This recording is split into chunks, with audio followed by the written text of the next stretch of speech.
I have 14 days to confess to my best friend's sister. My best friend accidentally forwarded me a text revealing his sister has been waiting years for me to make a move. I have exactly 14 days before she leaves for a job overseas to finally tell her how I feel, but confessing means risking the most important friendship I've ever had. My best friend Caleb just forwarded me a text by mistake, and now I'm sitting in my car in his driveway, engine off, staring at my phone like it might explode. The message is from his sister Maya, the sister I've been in love with since I was 16 years old. The text says, "I'm literally home for 2 weeks and he still hasn't said anything. At this point, I'm starting to think I imagined the whole thing. Maybe I should just let it go before Singapore. My hands are shaking." Caleb's follow-up text comes 3 seconds later. "Ignore that. Wrong person. Coming outside." But I can't ignore it, because Maya, the girl I made a secret Spotify playlist for in high school, the girl whose laugh I can pick out of any room, the girl who's about to move to the other side of the world in 14 days, apparently has been waiting for me to say something. And I've been silent for 6 years. Caleb's front door opens. I have 2 choices right now. Pretend I didn't see anything and let her leave forever, or risk destroying the most important friendship I've ever had. 14 days. My name is Derek. I'm 25. I work as a software developer for a mid-sized tech company, and I've been best friends with Caleb since freshman year of high school. We met in gym class. Neither of us could climb the rope. We bonded over our mutual hatred of physical exertion and our mutual love of video games, and 11 years later, he's still the first person I text when anything happens in my life. He's also the brother of Maya. Maya is 2 years younger than us. When I met her, she was a 13-year-old with braces and a Harry Potter obsession and absolutely zero interest in her brother's weird friends. By the time she was 16, I was a senior and something had shifted. I don't know when it happened exactly. Maybe it was the night Caleb threw a graduation party and Maya argued with me for an hour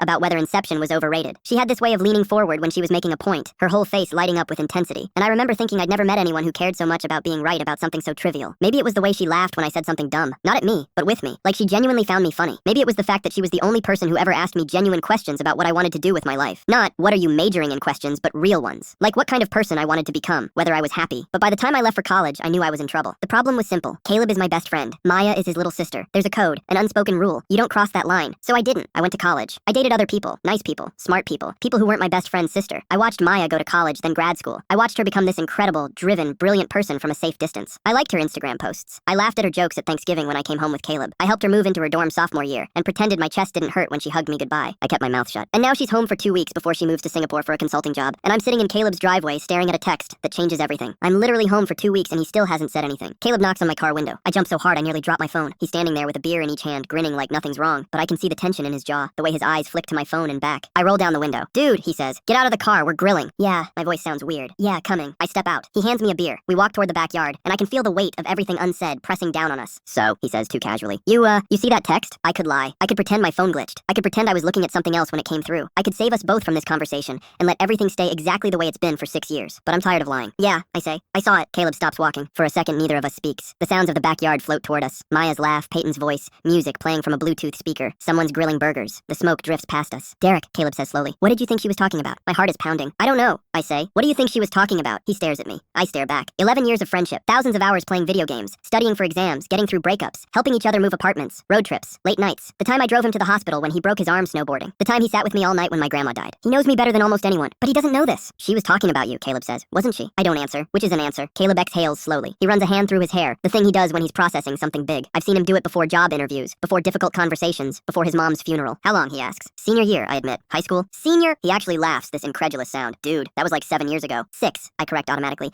"I didn't realize it until senior year, so technically 6. And you never said anything. She's your sister." "Yeah, I know she's my sister, but..." He breaks off, shakes his head, takes a long drink of his beer. "Why didn't you tell me?" "Because I didn't want to make it weird. Because I figured she didn't feel the same way. Because, I don't know, Caleb. Because you're my best friend and I didn't want to risk that. So instead you just pined in silence for 6 years? It sounds pathetic when you say it like that. It is pathetic, but he's almost smiling now. It's extremely pathetic. He's quiet for a long moment. Then he pulls out his phone, scrolls through something, and turns the screen toward me. It's a group chat. Caleb, Peyton, and his dad, Brandon. "Peyton, is he ever gonna make a move or..." "Brandon, the boy's been obvious for years. I thought Maya knew." "Caleb, I honestly thought he wasn't interested anymore." "Peyton, Caleb, he makes her a birthday playlist every year." I stare at the screen. "You all knew?" "Dude," Caleb says. "My dad knew. Peyton knew. Theo's been making jokes about it for 3 years. The only people who didn't know were you and Maya, and apparently Maya figured it out before you did. I feel like the ground is shifting under me. Like I've been living in one version of reality, and I just discovered everyone else has been living in a completely different one. She knows? She suspects." He puts his phone away. "That's what the text was about. She's been waiting for you to say something since she came back from grad school. Maybe longer, but you keep acting like nothing's different, so she thinks she imagined it. But the text said, she's giving up, Derek. She's moving to Singapore in 2 weeks and she's decided you don't feel the same way. She's about to close the door on this forever." My chest feels tight, like someone's squeezing my ribs. What do I do? Caleb looks at me for a long moment. I watch something shift in his expression, the protective brother giving way to my best friend, the guy who's been in my corner since we were 14 and couldn't climb a rope. "You tell her," he says. "Obviously. But you're okay with this?" "Honestly, if it was anyone else, no. Absolutely not. I'd break his kneecaps." He takes a sip of his beer. "But it's you. I've known you for 11 years. I trust you more than I trust most of my own family. And I've watched you two dance around this for years. So yeah, I'm okay with it." He claps me on the shoulder. "But if you hurt her, I will end you. Best friend or not, we clear? Fair. Now get in there. She's been asking where you are and stop being a coward." We walk into the backyard. Maya is sitting at the patio table with Peyton and a girl I don't recognize. She's laughing at something on her phone, and the sound hits me right in the chest the way it always does. She's wearing a sundress, her hair loose around her shoulders, and she looks so happy, so carefree, so completely herself. She looks up, sees me, smiles. Hey, you made it! She stands up to hug me, and I catch the scent of her shampoo. Something citrusy, familiar, the same one she's used for years. I was starting to think you bailed. Never, I say, and I mean it more than she knows. She pulls back and studies my face. Her eyes narrow slightly. You okay? You look weird. I'm fine. Long day at work. Her expression says she doesn't entirely believe me. She's always been able to tell when I'm lying, but she lets it go. Okay, well come meet Nadia. She flew in from Chicago for my going away thing. She leads me over to the table. Nadia is Maya's age, bright-eyed and sharp, already sizing me up with obvious interest. The kind of look that says she knows something I don't. So you're Derek, Nadia says. I've heard a lot about you. Good things, I hope. Nadia and Maya exchange a look I can't decipher. Some kind of silent communication between best friends. Sure, Nadia says. Good things. Maya elbows her. Ignore her. She's jet-lagged and weird. I sit down. The conversation flows around me. Peyton talking about wedding planning, Maya telling stories about her grad school thesis, Nadia making comments about Singapore's humidity, but I'm barely tracking any of it. My mind keeps circling back to that text. I'm literally home for 2 weeks and he still hasn't said anything. 14 days. She's home for 14 days. And I have no idea how to do this. Later that night, I'm home in my apartment, lying on my bed, staring at the ceiling. My phone buzzes. Theo. Bro Caleb told me finally. Theo. I've had told you so loaded for like 4 years. Theo. You better not screw this up. Then another message. Leah. Derek. Call me. Now. My sister. Caleb must have texted her too. Of course he did. These people have no sense of boundaries. I call. You're an idiot, she says immediately. No hello. A complete and utter idiot. Thanks, Leah. Love you too. 6 years? 6 years you've been pining over this girl and you never thought to just, I don't know, tell her? It's complicated. It's not complicated. You like her. She likes you. You have 14 days. This is the least complicated thing in the world. Children understand this. Toddlers understand this. But what if, Derek, her voice softens, just slightly. I love you, but you overthink everything. You made a pro-con spreadsheet before asking Rachel to junior prom. You have a color-coded system for what to order at restaurants. You need to turn off your brain and just act for once in your life. I don't know how to do that. Then figure it out, because she's leaving. And if you let her go without saying something, you're going to regret it forever. You're going to be 80 years old, still thinking about the girl who got away because you were too scared to open your mouth. I'm quiet. I know, I admit, I know. Good. Now I'm going to bed because some of us have children who wake up at 6 a.m., but I expect updates. Daily, detailed, with timestamps. She hangs up. I lie there in the dark, thinking about everything I've never said, all the moments I could have spoken up, all the times I told myself next time, or maybe someday, or when the timing is right. Then I open Spotify. There it is. The playlist I made junior year of high school. 63 songs. Hidden. Private. Never shared with anyone. The title. Songs that remind me of them. I scroll through. Some of them are embarrassing now. Songs I haven't listened to in years. Songs that feel too earnest, too young, but some of them are still exactly right. Songs that capture something I've never been able to put into words. Spotify Wrapped came out 2 weeks ago. Because the playlist is private, it didn't show up in my public stats. But I know I listened to it 800 times this year. 800 times! That's how far gone I am. I close the app. 14 days. Day 1 is already almost over. The next morning, I wake up to a group chat message. Caleb. BBQ at my place Saturday. Maya's farewell thing. Whole squad. RSVP or die. Responses flood in immediately. Theo. In there. Peyton. Obviously, we're hosting it, LOL. Leah. Derek and I will be there. Brandon. I'll bring the brisket. I text back a thumbs up. Then another message comes in. A private text from Caleb. Caleb. That's your deadline. Saturday. 1 week. Tell her before the party or I'm telling her myself. Derek. You wouldn't. Caleb. Try me. Caleb. I've been watching this tragic slow burn for too long. It ends Saturday. Caleb. And don't think I won't do it. I'll stand on a table and announce it to everyone. I put my phone down. 1 week. Okay. I can do this. I'm a software developer. I solve problems for a living. I just need a plan. I pull out my laptop. Open a Google Doc. Operation. Tell Maya. Step 1. Find organic opportunities to spend time with her. Step 2. Build toward a genuine conversation. Step 3. Tell her how I feel. Step 4. Accept whatever happens. I stare at the screen. This is the worst plan I've ever made. But before I can think of something better, my phone buzzes again. It's Maya. Maya. Hey, you free today? I need help with something. My heart rate spikes. Derek. Yeah, what's up? Maya. I'm trying to get all my stuff into storage before I leave and my car is too small. Any chance I could borrow your truck? Derek. Sure. Want me to come help? Maya. You're the best. Come by at noon. I look at my Google Doc, add a note. Step 1. Complete. I pull up to her apartment at noon. Maya's been staying at a sublet since she got back. A small 1-bedroom in a complex near downtown. When I knock, she opens the door looking frazzled, her hair in a messy bun, wearing an oversized sweatshirt that I'm pretty sure used to be Caleb's. You're a lifesaver, she says. Seriously. I was about to have a breakdown. That bad? Come see. She leads me inside and I understand the panic. Boxes everywhere. Clothing piles on the couch. Books stacked in precarious towers. What looks like an entire kitchen's worth of supplies crammed into one corner. A vintage record player sitting precariously on top of a laundry basket. I didn't realize I had this much stuff, Maya says, gesturing helplessly. Grad school accumulation. It's like it multiplied when I wasn't looking. Where's it all going? Storage unit across town. I booked a 10 by 10, but I'm starting to think I need a 10 by 20. Let's start loading. We can figure out the rest after. We spend the next 3 hours hauling boxes. It's good. Physical work, clear task, easy conversation. The kind of thing that lets you talk without having to look at each other, which makes everything feel less intense. Maya tells me about her new job. A 2-year consulting contract with a firm that specializes in sustainable development projects. She'll be based in Singapore, but traveling throughout Southeast Asia. Malaysia, Thailand, Vietnam, Indonesia. It's kind of insane, she admits as we load the last box into my truck. Like, 3 months ago, I was stressed about finishing my thesis, and now I'm about to move to a different continent. My whole life is in boxes. You nervous? Terrified, she says. But excited? Is that a thing? Terrified and excited at the same time? Terrified, she laughs. Terrified. I'm going to use that. I'm going to tell my new coworkers I'm terrified and they're going to think I'm insane. We drive to the storage unit, unload everything. She was right. The 10 by 10 is a tight fit, but we make it work, playing Tetris with her belongings until until everything clicks into place. By the time we're done, it's late afternoon and we're both sweaty and exhausted. My back aches, my arms are sore, but there's something satisfying about it. The tangible proof that we accomplished something. I owe you, Maya says, leaning against my truck. Seriously, let me buy you dinner. You don't have to. I want to. There's a Thai place near here that's amazing. Best pad Thai in the city. My treat. I should say yes. This is exactly what I need. More time with her, organic conversation, a chance to work towards saying something real. But my brain, as always, gets in the way. Rain check? I hear myself say. I have a work thing tonight. Maya's expression flickers, just for a second, before she smiles. Sure, rain check. The disappointment in her voice is barely there, but I hear it. I hate myself. I'm halfway home when my phone buzzes. Leah, how'd it go? Derek, fine. Helped her move stuff. Leah, and? Derek, and nothing. I chickened out. Leah, Derek. Derek, I know.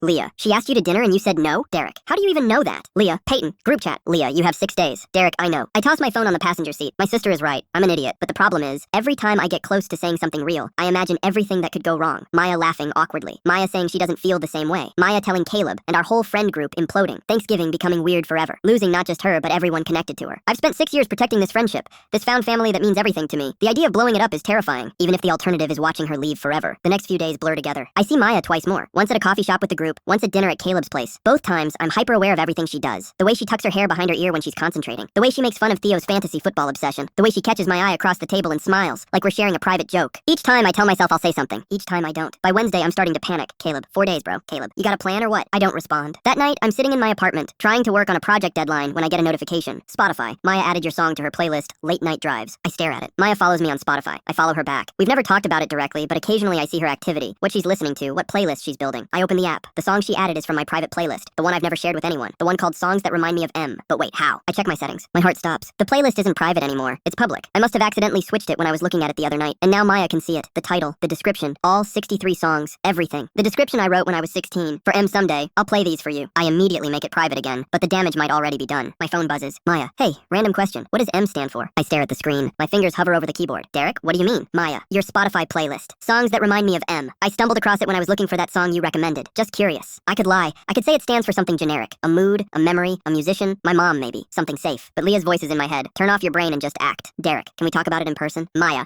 Okay, now I'm intrigued. Maya, when? I close my eyes. Take a breath. Derek, tomorrow, I'll buy you that Thai food I rained on. Maya, it's rain checked in you nerd, but yes, tomorrow works. Maya, also I'm now going to obsess over what M stands for until then. Just so you know, I set my phone down. Tomorrow. I'm telling her tomorrow. I barely sleep. I run through 100 versions of the conversation in my head. I imagine every possible outcome. Good, bad, catastrophic. I rehearse what I'm going to say, how I'm going to say it, what I'll do if she laughs, what I'll do if she cries, what I'll do if she just stares at me in horror. By the time my alarm goes off, I feel like I've already lived through this day a dozen times. My phone is blowing up. Caleb, today's the day, huh? Caleb, you got this. Leah, call me after. I need details. Theo, bro, Maya asked Peyton if you were seeing anyone. The vibes are good. I shower, get dressed, change my shirt 3 times because nothing feels right. Then I drive to pick up Maya. She's waiting outside her apartment wearing jeans and a green sweater that makes her eyes look even brighter. When she gets in the truck, she's grinning. Okay, she says before I can even say hello. I need to know what M stands for. I've been thinking about it all night. I made a list of possibilities. A list? Momentum, memory, melancholy, mitochondria. Mitochondria. It's the powerhouse of the cell. Keep up. Let's get food first. You're the worst. You've known me for 11 years. This shouldn't be a surprise. She laughs, and for a second everything feels normal. Easy, like it's always been. Then I remember what I'm about to do and my stomach knots up again. The Thai place is quiet. Mid-afternoon on a Thursday, we're one of 3 occupied tables. Maya orders pad CEW. I get red curry and immediately regret it because my appetite has completely disappeared. Okay, she says once the server walks away. Spill. Can we do this after? No. You've been weird all week and I want to know why. You keep looking at me like you're about to say something and then not saying it. It's making me crazy. She's watching me with that look, the one that says she can see right through whatever deflection I'm planning. I take a breath. The M, I say slowly, stands for Maya. She blinks. The playlist,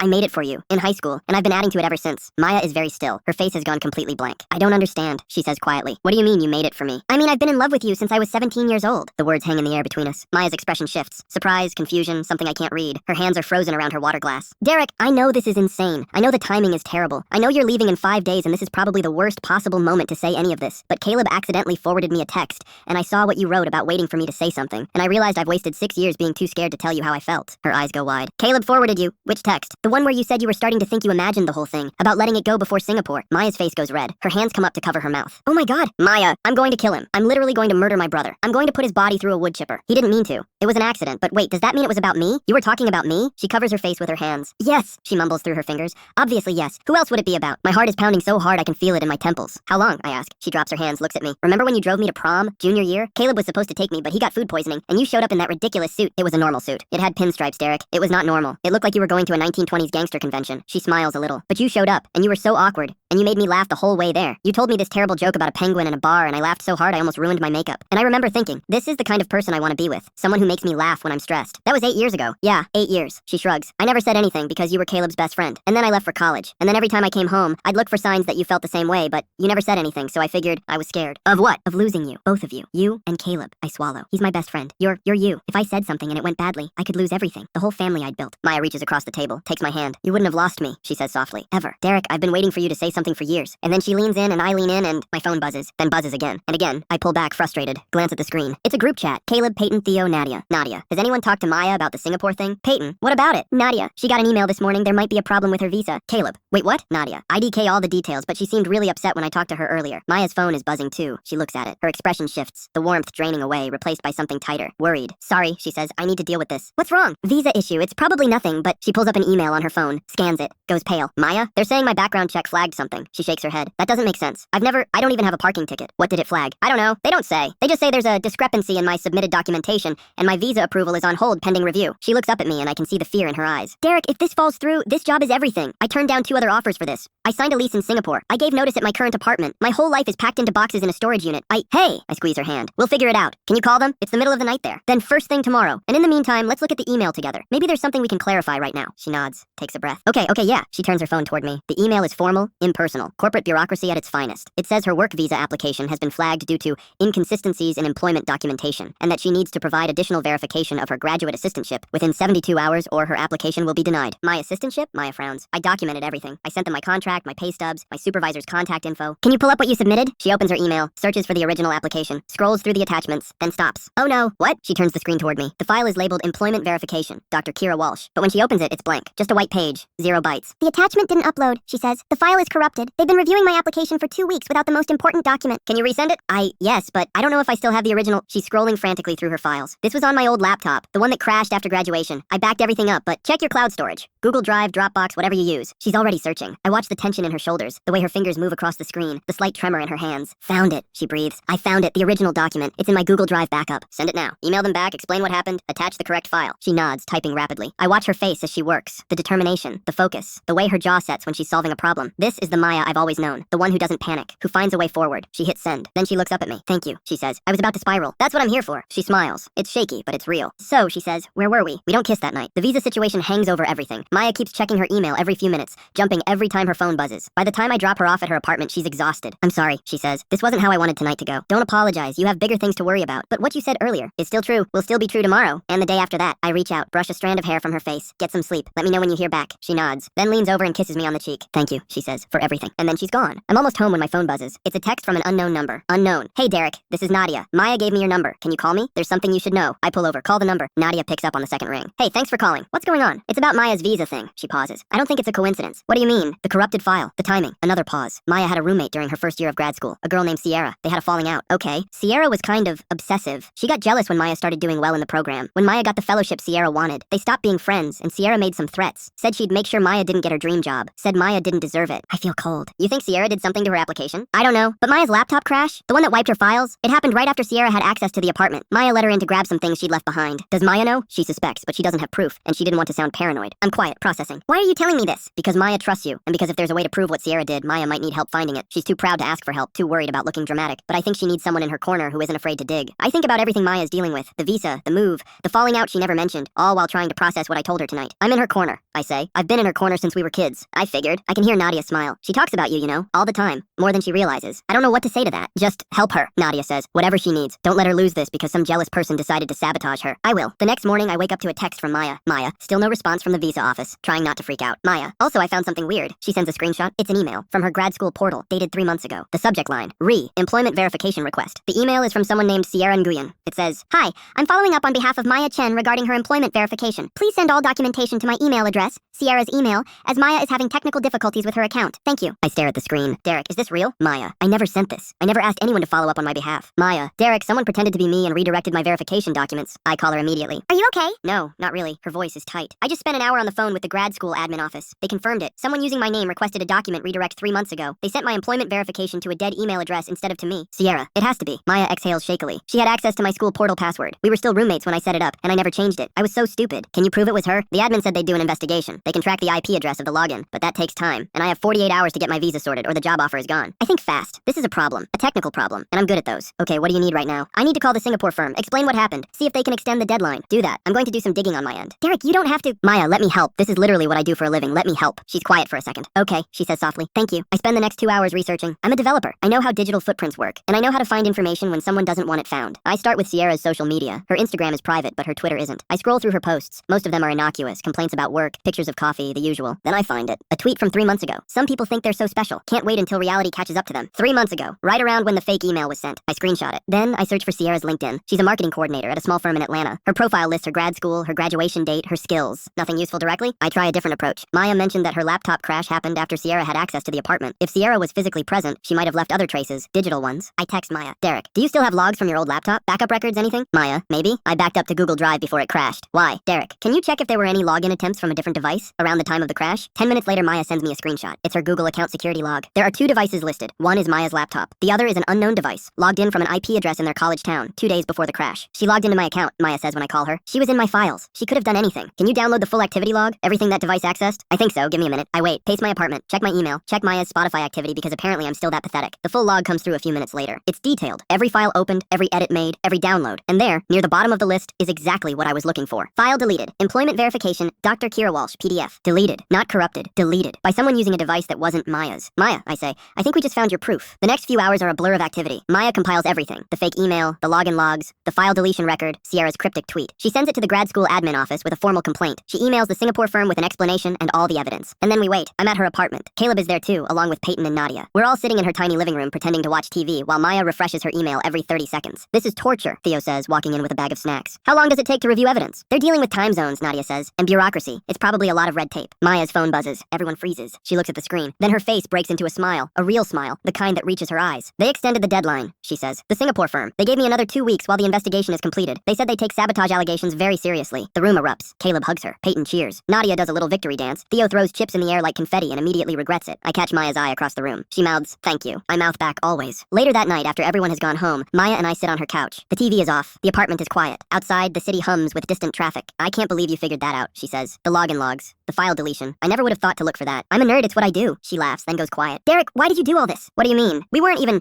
we'd only just talked about, and then all this happened, and you spent hours helping me, and she shakes her head. Why? I think about the question, the real answer. Because you matter to me, I say simply. You've always mattered to me. Whether we're together or not, whether you're in Singapore or here, whether we ever figured this out or not, I was always going to be in your corner. That was never going to change. Maya is looking at me with an expression I've never seen before. Soft, open, like she's seeing me clearly for the first time. I love you, she says. The words hit me like a wave. I've loved you for a long time, she continues. I was scared to say it because I thought, I don't know. I thought maybe I was imagining how you looked at me. I thought maybe you only saw me as Caleb's little sister. I thought maybe I was being delusional. Maya, let me finish. She takes my hand. I'm going to Singapore. That's not changing. But I don't want to go without you knowing how I feel. I don't want to spend 2 years wondering what would have happened if I'd just been honest. You won't have to wonder. What do you mean? I take a breath. I'm not letting you go. Long distance, time zones, whatever. We'll figure it out. If you want this, I want this. She stares at me. You do long distance for 2 years? Maya, I've been in love with you for 6 years. 2 years of FaceTime calls is nothing. She laughs, a real laugh, bright and surprised. And then she kisses me. The Saturday barbecue arrives faster than I expected. The week between the visa news and the party passes in a strange blur of emotions. Maya and I spend every possible moment together. Coffee runs that turn into 3-hour conversations, late night drives with her new playlist on shuffle, a rainy afternoon watching old movies on her couch while she stress refreshes her email. We don't talk about what happens after she leaves, not yet. We're too busy making up for 6 years of silence. But the countdown is always there, ticking in the back of my mind. 5 days, 4 days, 3. And now it's Saturday. Caleb's backyard is packed. Our whole friend group is there, plus Maya's friends, plus Brandon, plus a few neighbors who wandered over when they smelled the brisket. String lights hang from the trees. Music plays from a speaker on the porch. Someone set up a cornhole game that's getting increasingly competitive. Maya moves through the crowd like she belongs there,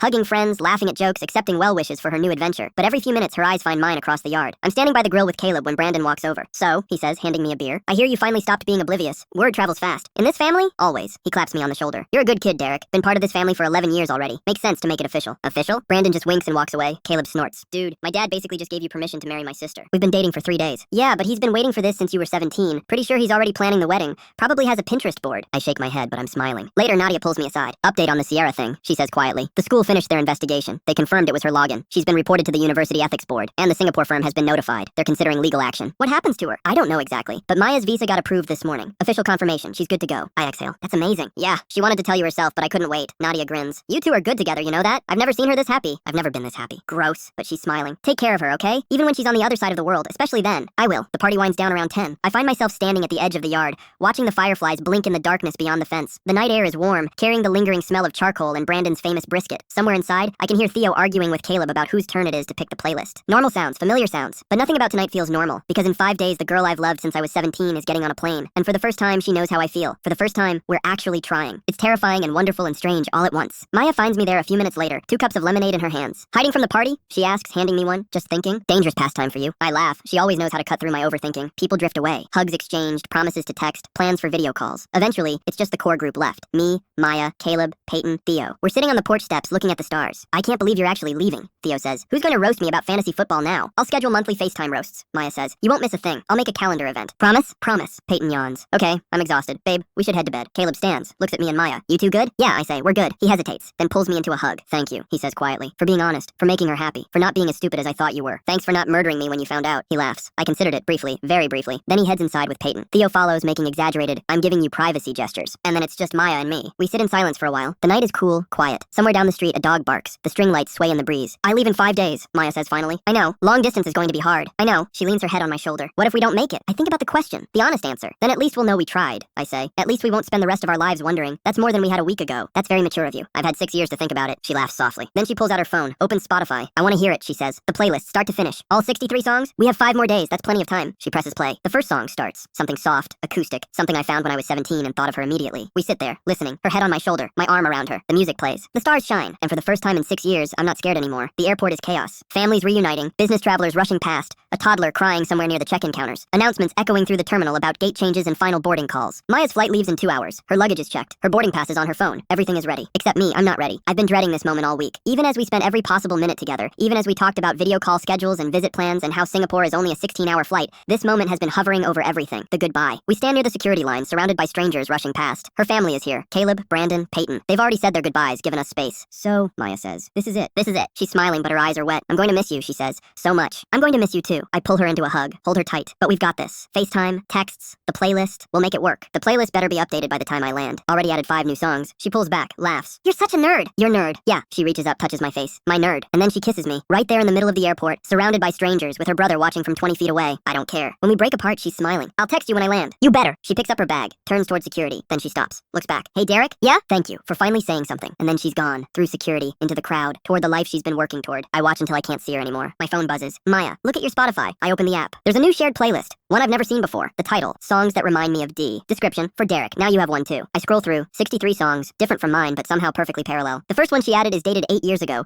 right around the time I drove her to prom. She's been keeping her own playlist this whole time. I laugh. Actually laugh out loud, standing in the middle of the airport. My phone buzzes again. Maya, told you I wasn't imagining it. Maya, see you in 2 years. Maya, or sooner if you visit. Derek. I'm already looking at flights. Maya. I put my phone away. Turn toward the exit. Caleb is waiting by the doors, keys in hand. You good? He asks. Yeah, I smile. I'm good. We walk out into the sunlight, and for the first time in a long time, the future doesn't feel scary. It just feels like the beginning.